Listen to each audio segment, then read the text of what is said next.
I've worked with many clients, and you are the one that I always say has put in the most work.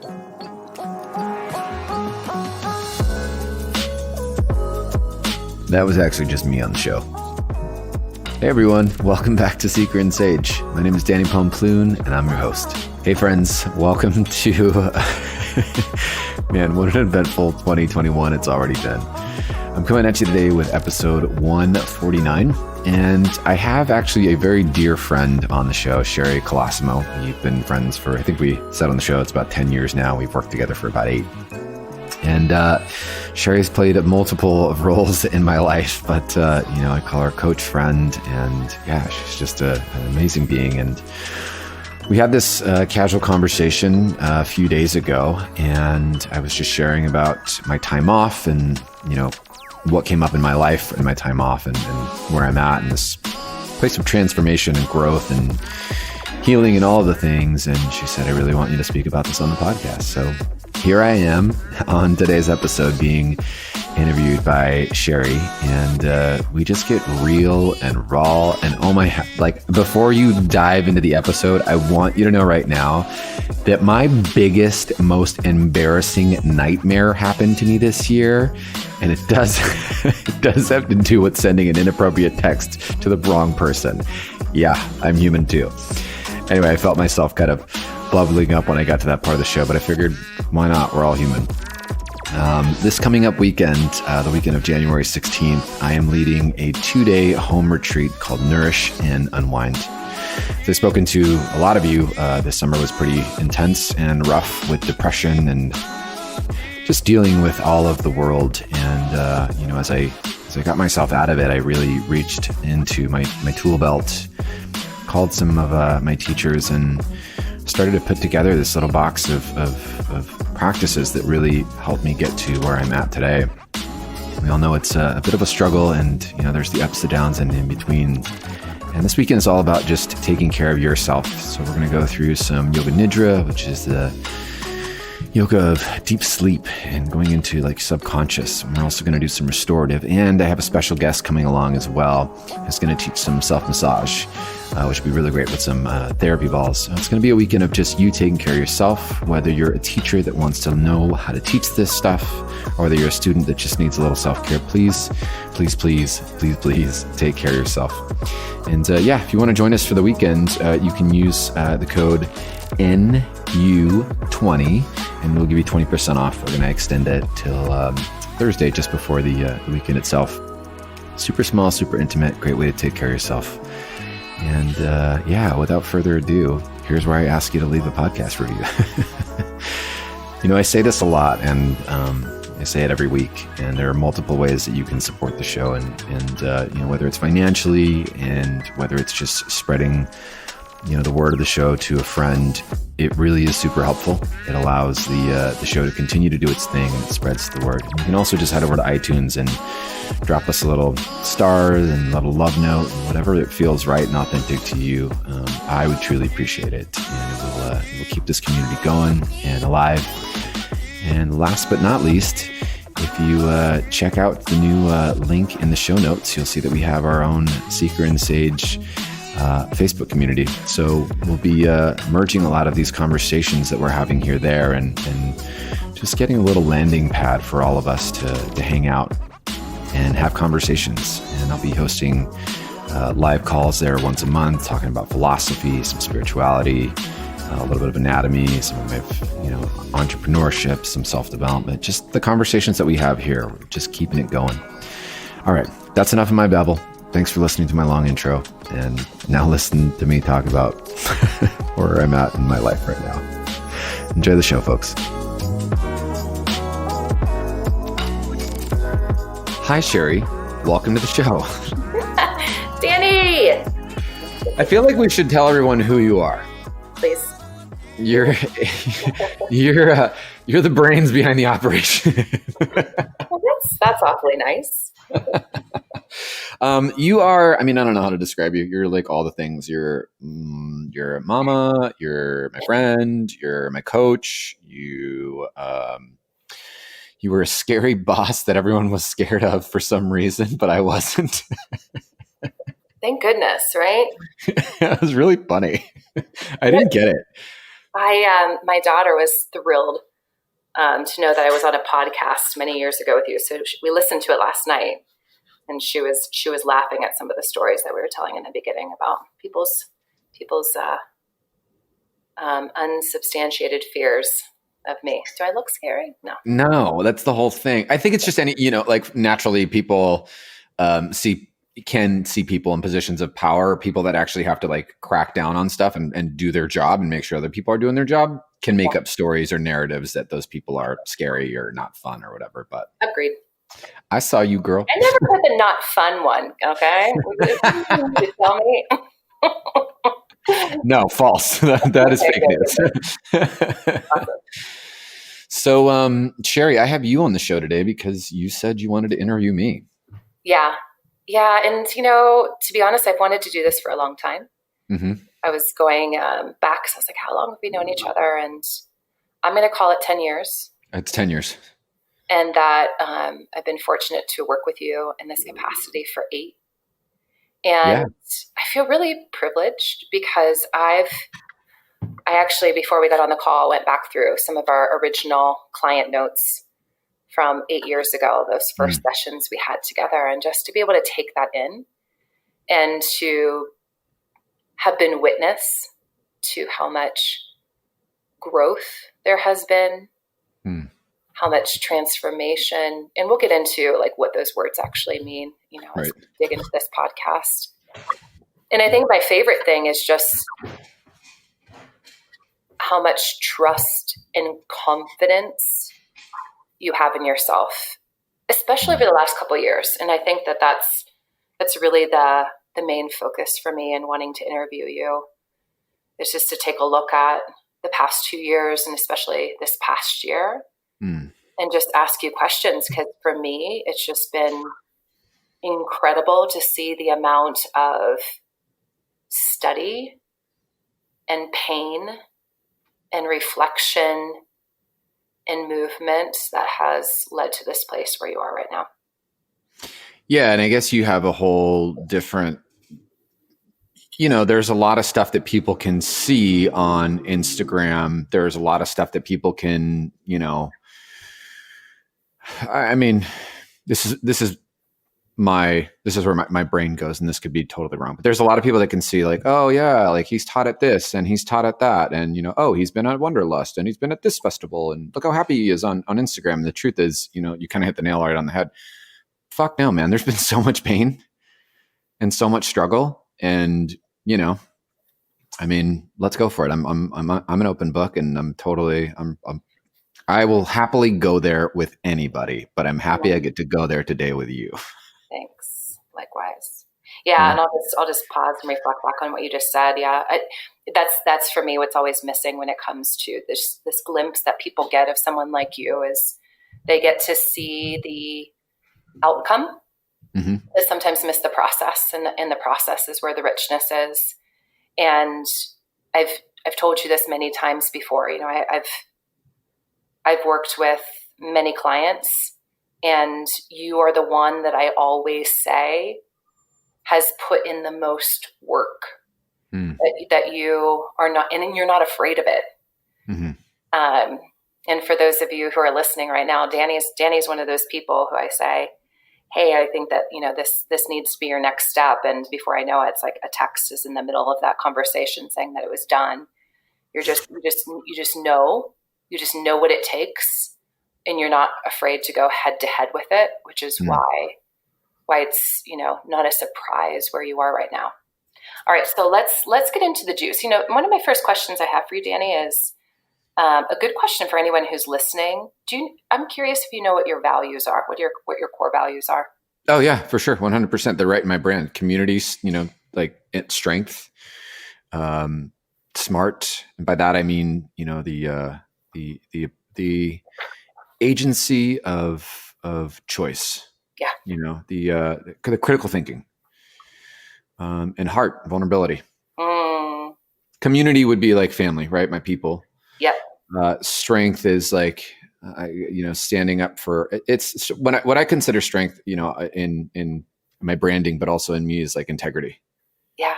Standing tall in that. Max, who works with us, who's also been on the show, has said he's like, you are one person, dude, that it will not stand for injustice. Like, you just you will not let anyone get bullied. And it's absolutely true. I don't care who you are, how high on the totem pole you are. I will call you out. Smart is just that critical. Like one of my values is critical thinking, like using your skills to question the inquiry. And then heart, vulnerability. Like, it's just like, it's one of the main reasons why I've gotten as far as I have in life. So I'm going to give you my list, because I love that it's obvious. Duh, it's in your branding. Yeah. To know that. So when I was thinking about you, here's the ones I wrote down: resilience, action, community, love, education, and truth, which I feel like are probably just, different ways to say what you already shared. Yeah. So let's talk about the heart one first. Yeah. Because I feel like anytime someone is looking to build their business, build their brand, and for your listeners who don't have a business, I'd love for them to think about, when it comes to core values, it's not just about, work stuff, it's about life. And the core values that Danni has, they show up in all aspects. It's not just how you further your business, it's how you live your life, and it's how you interact with others. Mm-hmm.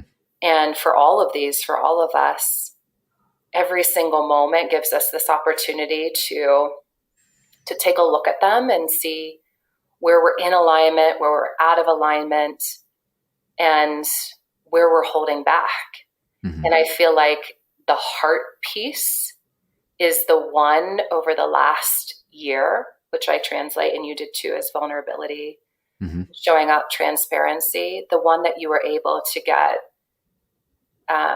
closer to and do the most work on through this interesting and really challenging past year. Mm-hmm. So can you speak to that more? Like, how has that shown up for you, and what's the work that you've done around it? Yeah, in specific to the last, I guess the easiest part for me to reflect on is in specific to this past year. I have had, people close to me and people also like that have known me on Instagram that are like, oh, sometimes you're up and sometimes you're down. And I'm like, well, no fucking shit. I'm human, and I have bad days and I have good days. And I'm not going to sit up here on this screen and tell you, oh, everything's great and peachy today, and let me tell you about something happy about yoga. Like, that's just not how I operate. And I don't really care to do that. And I think that, the more that we do that, we put on this facade, and it makes everyone that's posting happy shit all the time, like, good for you. And I really do hope that you're really that happy. But if you're just saying like positive vibes and just think positive all the time, you're taking away from someone's human experience. You're telling someone that their sadness, that their grief, that their depression is not of value. Now, you may not experience depression. You may not have experienced grief or loss through coronavirus and through all this shit, but I have. And I'm not the only one that has. And so what is the best way for me to process this and synthesize it is to speak about it, is to write it, to journal, right? I happen to journal out loud on Instagram. I happen to talk about stuff on the podcast. I don't feel like I'm doing it in a way that's dumping on anybody, but I am doing it in a way, for me, the way that I see this is, if I can have this conversation out loud, maybe other people can have this conversation out loud as well. Maybe other people can sit there and say, hey, listen, like, wow, I'm actually going through that, and I was afraid to say that. Or, oh my gosh, I'm not the only one, or, whatever the case may be. I read a book by Brene Brown, and I did it at the start of the pandemic. And this is the second time I'd visited this book, but I did it with a friend, and we did a little course group with it. Like, it was just me and her. We read it. Every week we would come back and do a little exercise on it. And it was my God, dare to lead. That's what it was. I was like braving the deer leading wildlife. Literally, I did all of her books in one title there. And as I was reading this, and I listened to it too on a trip, I just heard her speak about how she showed up for her team and how she shows up for herself. And I am very, strong and business minded. And I'm also like strong and life minded, the business of life, I guess. And it really shifted my perspective on how I wanted to lead. And I realized, like, if I can lead my team and my team happens to, because of the business, and this is a business, everybody, don't tell me it's not it's a business. You're a yoga teacher, you're a business. End of story. We can talk about that later. But if I can, the people that work on Team Danny Pomploon, right? We work really closely together. We are a family. I see and speak to you more than my normal friends, and it's just the nature of the beast. And because, my work is a brand and it's who I am telling a story. If I can operate from a place of vulnerability in the way that I lead, that is going to have a direct impact on the way that I show up for myself, the way that I show up for my class, the way that I show up for everything in life. If I'm practicing, it's yoga, right? It's the skill in action. I think that, I can go so many places with this, but I think the most important part is like, look, everyone feels this. Everyone goes through ups and everyone goes through downs, and everyone, wins, and sometimes we lose, and, all the things. And I don't believe in not sharing about it. I don't believe in not having the experience of it. And I also don't believe in weaponizing it. I also don't believe in like having to like put it out there and in someone's face and be super aggressive. Like, I don't think you have to do that. But I think about like hey, how you doing? Like, I don't ever ask someone that, not ready. Yes. And also when I ask you, hey, how you doing? I don't want to hear, oh yeah, I'm good. No, you're not, unless you're good. But like, I'm ready for you to be like, dude, I had a really shitty day. Let me tell you all about it. And I'll be like, okay, great. Let's do this. Like, awesome. I don't know. I just, for me, without that heart space, there really is nothing else. And I've just loved sitting back and watching this come to the forefront more and more for you, because for me, you have always been a teacher. For me, you've always been a teacher's teacher. And to me, that means the ability to storytell. It's the ability to utilize your voice to let everybody else know that the human experience and all the complexity that comes with it is okay. It's normal.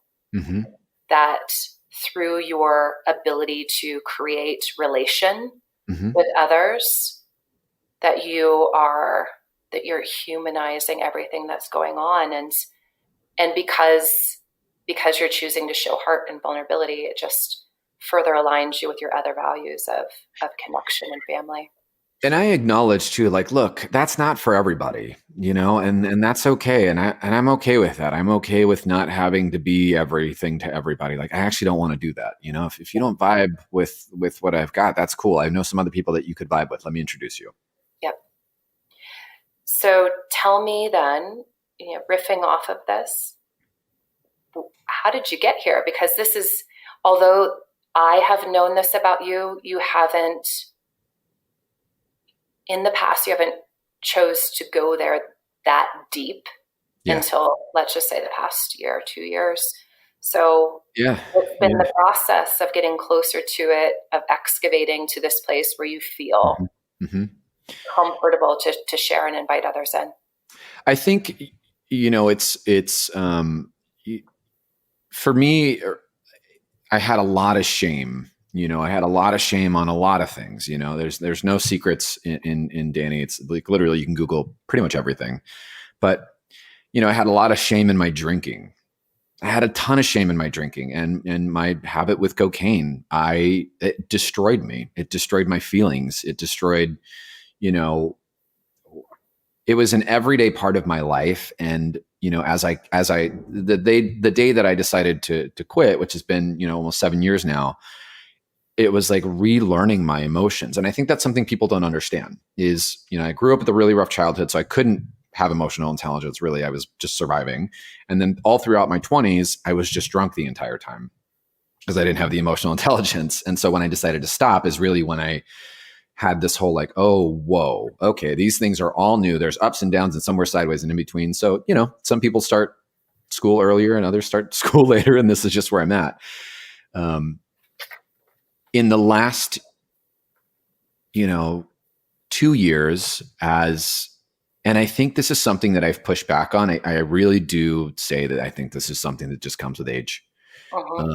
And, as I step into the world, this year, 36, turning 37, in the summer, I am more comfortable with who I am as all of Danny. Like I realized I've spoken a lot to this in class and, to friends and to you and to everybody around, like I've spent a lot of time and energy being Danny, the yoga teacher. And when I was the yoga teacher, I could only be certain parts of the yoga teacher. And, people couldn't know my personal life and people couldn't, know what I did at Burning Man, or people didn't really, I didn't want to invite people into all of that.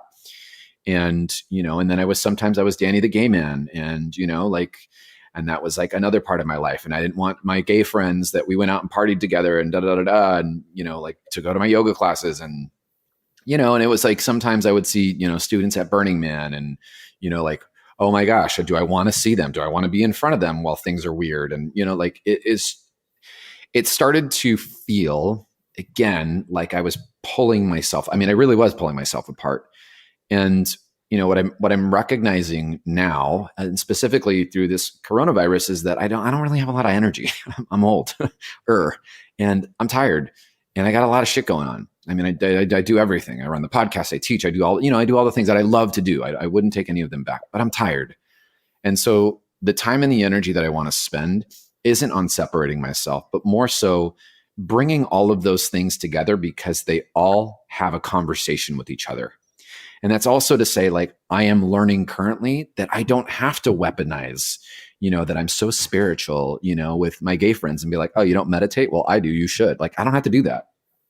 And I also don't have to go into my yoga classes and be like, woo, you guys, I went to the Powerhouse, which is like a really fun gay bar in San Francisco. And, there's shirts off and, just silliness as you would in queer culture, and be like, woo, I got crazy and, turn and da-da-da-da. Like, I don't have to do that either. I can just show up and be like, hey, here's me. And if anything were to ever come up, be like, yeah, that's totally a part of me. I'll give you an example. My worst nightmare happened a few weeks back. But I sent a text message that was, an adult text message to a friend. I was like, I just finished working out, so I was feeling really sexy, and like I took a picture of myself. I wasn't naked, but I was almost naked. Yeah. And I texted it to a friend who was the wrong friend.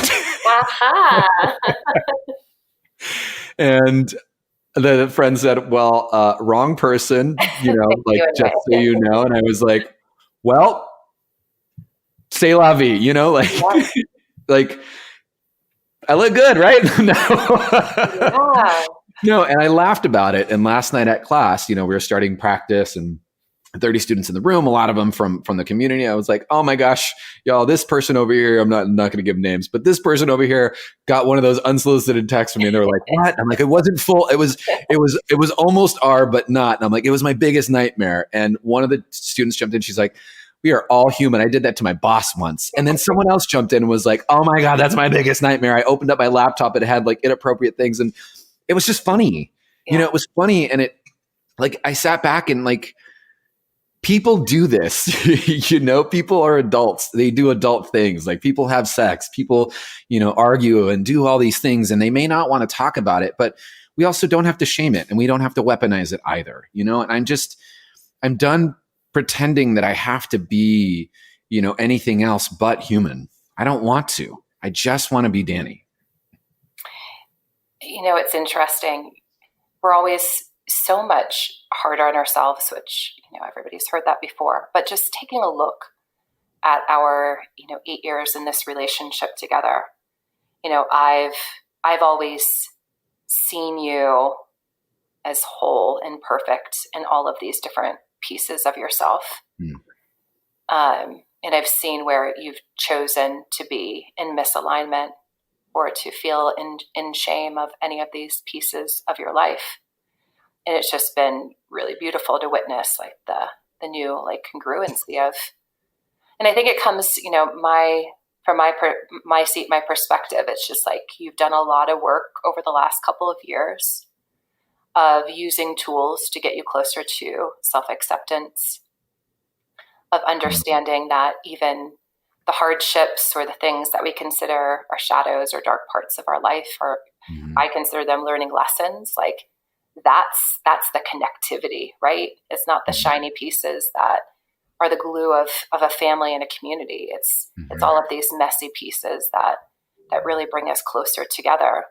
So what's on top of your mind in terms of over the last couple of years, besides, the wisdom that comes with age, what other tools have you used to get to this place of loving every piece of yourself and not feeling like there's something that needs to be hidden or not shared?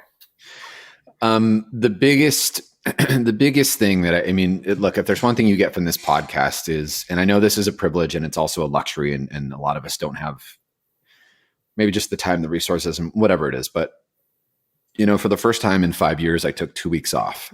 And, if anyone thinks that like my life is glamorous by traveling and doing all these retreats and doing all these, like, it's work. And I want everyone to know that, yes, I have a good time and I get to do it in these beautiful places, but I'm holding the container. And when I am there, it's not about me. It's about every single student in the room. And from start to finish, that trip is me hosting and making sure that everyone's needs are met. And like, that's what I'm there to do. I'm not there to kick back and have a good time. And I'm also there to have a good time. But I've never taken, I haven't taken more than 5 days off for personal time. And more importantly, I've never done more than 3 days off for personal time by myself. And over the last few months, I've been really confused on certain personal love life, on, work, on career, like what, my community is gone, in person, and that's rough.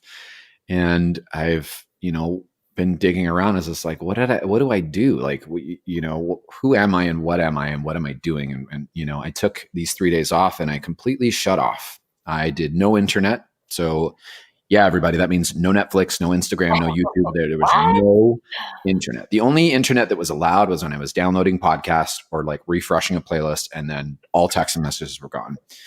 And I gave a good friend of mine keys and said, if you need, if you need to check in on me, if you have the urge, come do, I'm safe. And I didn't leave the house.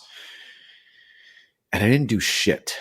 I read a book on business. I read a book on self-help. I laid up by my fire pit upstairs and just enjoyed the sky. I spent one day 8 hours just staring in the sky, day and night. Made food, slept when I wanted to, danced a shit ton. One night I went to bed and was in bed, and I had made a video of me dancing, and I was like trying to get to sleep, and I wanted to scroll and I couldn't. So I was like, I'm going to look at this video of me dancing, and I saw me dancing, and it was like 12:30, and I was like, I don't want to fucking go to bed right now. I want to get back up and dance because that felt good. And I love this. And I love this. And I don't ever want to take this away from me. And I don't ever want to stop doing any of these things that I got to experience over the last 3 days. And, part of it was I got this from my mentor. He's like my father figure in my queer life. Paul, he's truly like my dad. And I, very similar to you, I call him when I have very big choices to make in life, and I trust him with everything. And he said, he recommended that I stopped, looking at external forces for pleasure and enjoyment and, an external validation. He's like, have you ever just looked at yourself in the mirror and told yourself that you're beautiful and that you're X, Y, and Z?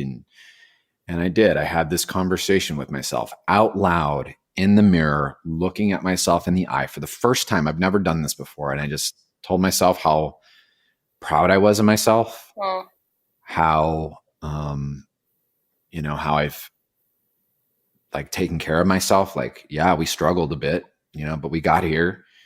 And, there's this other side of me in my body that I haven't been, fully expressing. And I decided right then and there, I was like, we're not doing that anymore. And we're not going to pretend to be something that you're not. And we're not going to push all these things away. And we're just going to let them be. And you're just going to show up. And, And anyway, I got up that night and ended up dancing for like another hour because I wanted to. And the tools are, I mean, they're right there. They're the things that I've been teaching over the last few years that I just haven't done. Yeah. I've asked people to go sit down and listen. And I've gone and sat down plenty of times, but I didn't really listen. Uh-huh. I've told people to be in the experience of the pose and to see what happens when they go dark. And I've been in the experience of the pose and have gone dark, but I didn't really listen. Yeah. And maybe I like to suffer a little bit. I mean, maybe that could be a whole story in itself, right? A whole podcast in itself. But, I think the biggest tool is really just to sit down and listen to yourself. That's something that, you and a few other people have told me, like, look, you just got to trust yourself. And that can be hard if you don't know how to commit to yourself. I wear this chain and I got a lot of, questions on it. And they're like, oh, what's that chain for? There's like a lock on it. Oh, so I'm like, is that like a thing? And I'm like, actually, no one has a key to this lock. Yeah. No one gave this to me this time. I gave it to myself. Yeah. I wanted to wear it. Why? Because I love it. I love the look of it. I love the way that it I like a heavy chain on me, whether it's this one or the gold one. And two, as I wear this time, it's a reminder for myself. This is a promise to myself. This is a commitment to me. This is a commitment to me and my relation. I'm saying that I'm in an open relationship and that my primary partner is me. Do you know what I mean? So like, I'm open to other lovers and, like going on dates and things like that. Like, I mean, yeah. But I come first, What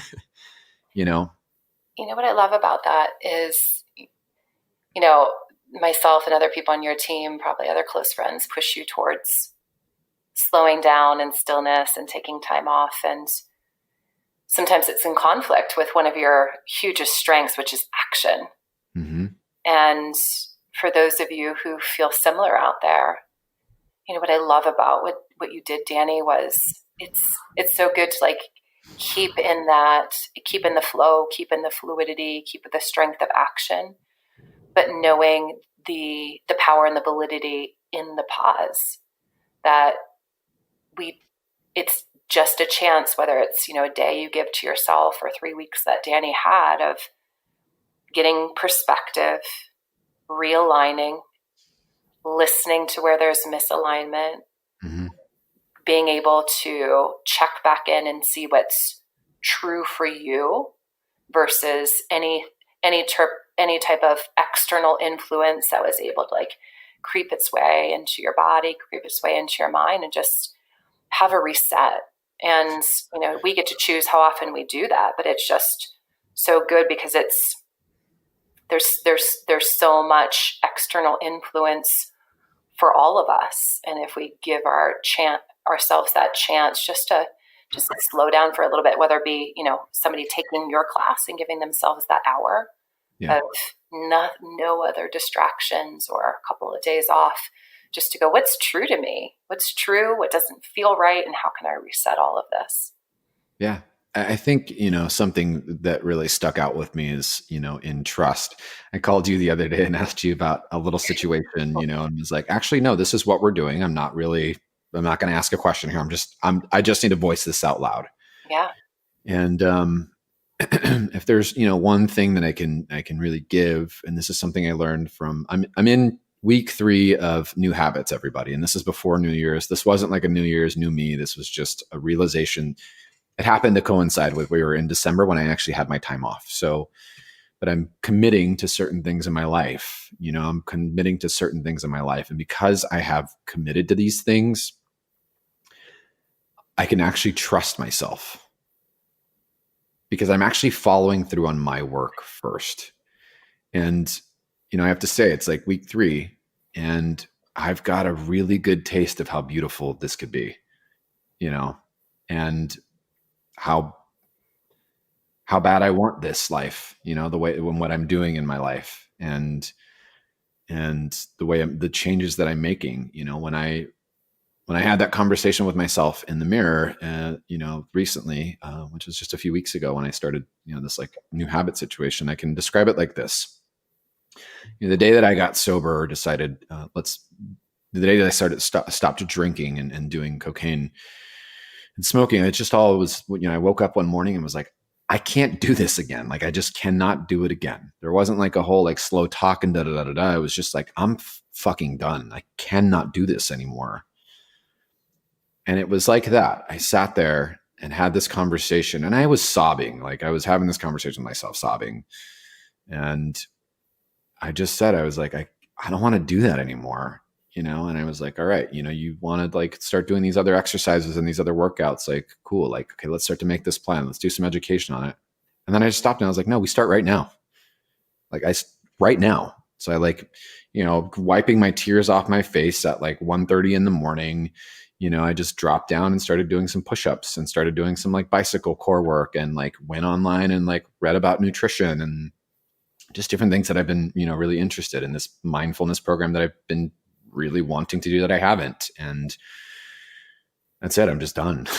Yeah. Like, I'm committing to this because, you're saying the action part, like, how sloppy is my action going to be if I'm not there? And here's the thing about action is you don't have to do everything every day, because if you take this long ass pause, or the pause that you can, when you come in, you're going to come in so hot and so fire that you're not going to have to work as much. You're not going to have to do as much, because you're going to be so dialed in and so laser focused and so clear. You don't have to spend time guessing and asking advice and, like second guessing. You're just there. When you make that commitment, to yourself, to whatever it is that path is of yours, teaching and educating teachers and helping students go deeper and helping, teachers build their brands, I don't have to worry about the decisions I make in life, because if they don't help that, that vision of mine, they don't exist. Yes. And it's that simple. If they're not a part of like, if the things that I encounter every day are not a part of that and they don't support that, I don't want it in my life. So I have 2 questions left for you. Mm-hmm. Tell your listeners, like, based on all of this fortified integration, yeah, of everything that you believe in, what's going to be different this year in teaching and community building? Yeah, I mean, we'll see. Totally. Like, no big shifts overnight. I'm not trying to, like, okay, I'm going to restructure everything and blah, blah, blah, blah, blah. Like any of that. Like, I am actively looking at my schedule right now and being like, where can I shave some things off? Uh-huh. What are the things that are no longer serving me? I can't show up all the time. It just doesn't work. And how do I, the first thing is sustainability. Like, where is it sustainable financially? Educationally, I need time to study and support. Like, how do I show up for others? So that's the biggest thing, is really looking at my schedule and making it a bit smarter. Yeah, I think that's kind of like the biggest thing, is looking at my schedule and making it a bit smarter. And, with myself, I mean, if we're talking like my own self-care, like, I'm just eating better. And I'm just I'm doing this meal prep, and I'm on like week 2, and I bought an Instapot, and I'm really into cooking right now. And I was at the start of pandemic, and was kind of in the middle of the pandemic, and towards my depression, I was like, eating is a task. This sucks. But, I like ordered these, like, I watched these videos and called a couple friends, and, like, it's great. This week is, we're in Thursday, and I've only had to cook dinner, and every morning I wake up and I've got these power protein oats, and, I'm fueled for my workout, and I've got my midday, like snack ready, and I'm like, just feeling good because I'm eating good, and it's making me sleep better because I'm working out better. And, it's making me calmer because I'm able to sit with stillness and actually reflect. And, so things that I said I wanted to do for a really long time. And, when I was pre-corona, I was running around everywhere, snacking on a bar, skipping meals, and, just showing up. And I wasn't really feeding myself in multiple ways. And so it looks like feeding myself in multiple ways. And it looks like making the time for myself like I do for everybody else. I love that. And I hope it's like one of the takeaways listeners can get from this is, and it's not even the word self-care, because that is so overused, misused, misinterpreted. Yeah.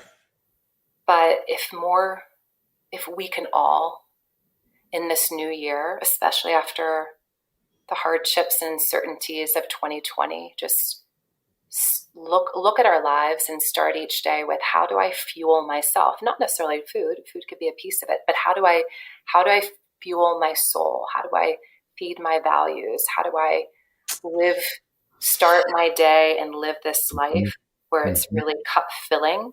Yeah. Because then everything else is just a natural trickle and expansion of that. It is a lifestyle. It is the way you want to live your life. And I love that you said, how do I fuel my soul? You know, I've done soul reset and I've done soul strength, and I've just been on this soul reset, soul strength thing, you know, came as a retreat in Bali. And it was an experience for a week, you know, where we got to nourish our minds, our bodies, our hearts. You know, we did some vulnerability stuff. We, you know, did all sorts of, people were expecting like 2 crazy vinyasa classes a day. And I'm like, no, you're about to lay on blocks for an hour. Good night. You know, and it was a whole, like, yoga's not a part-time job, everybody. It's not where you get, like, if you want the changes, if you want your life, if you want like all the things that you want, you can't just show up for an hour and call it a day. Like, that's a way of doing that. And that's not wrong, but it's a full package. It's a full-time job. The hour that you spend on your mat is preparing your body for everything else that you're about to do. You know, it's preparing your mind, you know, it's preparing your breath so that you can take this skill into action in everything that you do in your life. Yoga happens when you're washing the dishes. Yoga happens when you're deciding what to eat. Yoga happens when you skip a meal and how you know, discern. You know, yoga can happen when you're at Starbucks and they screw up your order. You know, it is truly a way, again, you know, like, this is my yoga practice becoming one. Like, it's, you know, I saw yoga as my hour in the day. I saw Danny as the yoga teacher in the day, and then Danny as the queer man in the day, and And now it's just, no, it's actually happening all the time. Yeah. Yeah. So expand upon that, if you will. What comes to your mind? Because one of the things I love about you is any experience that you have, you're able to deconstruct that experience, and as a truly gifted teacher, give that back to your community. So based on all of the learnings of the past year, what's coming up in 2021 in terms of what you're going to give back to your students in terms of classes, workshops, programming? Yeah, I've decided, you know, and I'm totally happy to say this out loud and you know, get into this with anyone, you know, that would love to hear more.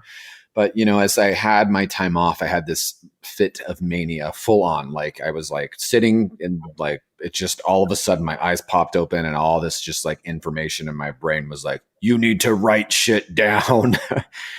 So I had these Postit Notes and I put my values up and I like put together like all the things that I've been working on and things that I wanted in my business and things that I've been working on in my life and things that I want in my life. And like, I mean, I had Postit Notes, you guys, everywhere, like, just like, and moving things around. Like, what do I really want? Do I really want this? Why do I want this? How does this make me feel? Like, what does this feel like in my body? Like, what would this look like? Is this that, you know, just kind of everything. And then I read it a Postit Notes. So I'm going to, you know, I did go to the outside world to buy a whiteboard, but I needed it. So I went out for a moment. There's an Office Max across from my house and I bought a whiteboard and came back. And as I looked at everything, I just kind of arranged it. And then I stopped and then I sat and was like, cool. Now, what does this feel like in your body? What does it feel like to be a really wise philosophy teacher? Okay, I'm going to go there. What does it feel like to be a really smart biomechanic teacher? Okay, I want to go there. What does it feel like to be the business entrepreneur teacher? Go there. What does it feel like to be, you know, Danny, the fit, healthy guy that eats every day and has, you know, 10 more whatever pounds on it, whatever, you know, the case may be, and dresses a certain way? What does that look like? What does it look like if I don't do, you know? And I just sat and experienced all those things that I thought I wanted. What would it look like? What would it feel like, rather, if I had tons of money? What would it feel like if I had just the same amount of money? What would it feel like if I had a lover in my life? What does it feel like not? You know, all of that. And then I don't know, it just came. It's like the you know, like the Postit Notes, as I looked at them, not literally, but figuratively, just started to disappear, and only certain ones of them mattered. Yeah. And I got a really clear understanding. I was like, I'm no longer a yoga teacher. I'm a yoga educator. That was the most potent thing, is I know why I want to teach. And, it's to take passionate students deeper into the practice. And I also cannot hide and be ashamed that I love business. I want to talk about your email system. I want to talk about your P&Ls. Like, I just love it. I love it. And you know what? Better. Yoga teachers need it to be sustainable. So I want to help yoga teachers thrive. Yeah. I've done all the things that I thought I was supposed to do, and I'll probably do them again. Like, I definitely want to go teach festivals and all that. This is super fun. But I really want to help yoga teachers thrive. I want to help them. I want to be really successful in my own way, what that means to me. And for me, what that means is helping out a lot of people. And in my personal life, I'm done being hungry. Yeah. I'm done not feeding myself. Just simple, basic. I'm done not feeding myself and not nurturing myself and not taking a break for lunch. And I'm done not feeding myself my heart. Like feeding, books that I've been wanting to read for years and just letting them sit. And I'm done showing up with anxiety because I did not prepare. And I'm done, second guessing everything and having to call for everyone's advice, but really sitting with my own wisdom, not of my head, of my body, because I know when it's right and I know when it's wrong. And yeah, that's what it looks like right now. This could change tomorrow. Shoot, this could change in a minute. This podcast could air and I could be biting my nails right now. In true Danny form, fuck it. Like, it's where I'm at, y'all. And we've all had that in life. I know we have different experience for sure, but we've been at crossroads before. Brother, I'm so proud of you. I'm so excited for 2021, just like every other year that I've had the pleasure of being by your side.